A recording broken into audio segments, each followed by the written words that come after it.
York Jets and Pittsburgh Steelers are facing off on Sunday, October 9th. This game is a good illustration of the fascinating NFL betting market.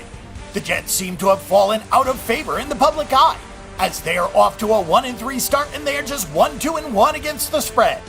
The Steelers are laying a touchdown, and the total is in the high 40s, and the line may be inflated as Pittsburgh is coming off an excellent primetime game. The Jets missed the playoffs last year, and sentiment was that this team would bounce back this season. It's been ugly the last 2 weeks for the Jets, who have not been favored in a game yet this season.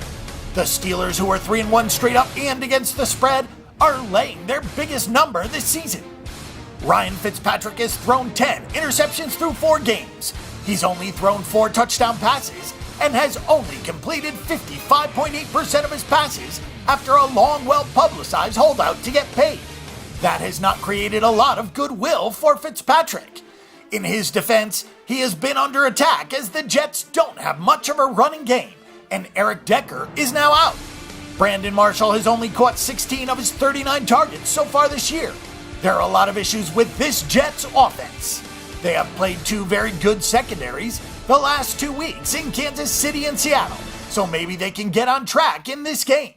Defensively, the Jets have held the opposition to 3.1 yards per carry, so that's the good news. The bad news is that the secondary has been awful. Opponents are completing 71.4% of their passes this year, and that's really bad news going into a game against the Pittsburgh Steelers. The Jets have 11 sacks, which is tied for 6th in the NFL, but they can't cover when they don't get to the passer. It's not just that the Jets are giving up a lot of completions, but they've also given up 13.5 yards per catch, which is the second most in the league. The Pittsburgh Steelers are 3-1, and offensively, Ben Roethlisberger hasn't been able to get fully on track. But everything changed with the return of Le'Veon Bell last week against Kansas City. With one of his top targets and one of the game's top running backs, the Steelers' offense racked up 436 yards, and Roethlisberger only had 5 incompletions against a very good secondary. The Steelers ran for 5.7 yards per carry. This offense is very scary for the teams coming up on Pittsburgh's schedule, including the subpar Jets defense. The injury report for Pittsburgh is really ugly this week. The offense should be fine, but there are some defensive worries. Sekens Golson is out.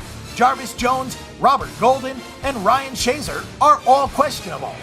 The Steelers don't have much of a pass rush, so 4 key injuries in the back 7 may be a bit of a worry against the Jets if Ryan Fitzpatrick can throw to the guys in the green rather than the guys in the black and gold.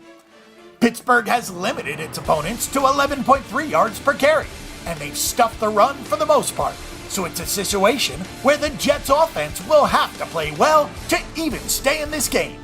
Laying big chalk in the NFL is rarely the way to go. Pittsburgh has given up 556 yards after catch, so maybe the Jets can give Fitzpatrick some safe underneath throws to get him into rhythm. The Steelers' offense was firing on all cylinders with Le'Veon Bell back, and the Jets have had all sorts of coverage issues this season. This line is inflated, but it's probably a field goal higher than it would have been a week or 2 ago. Even still, the Steelers' offense should be able to name its score, and the Jets don't have that luxury.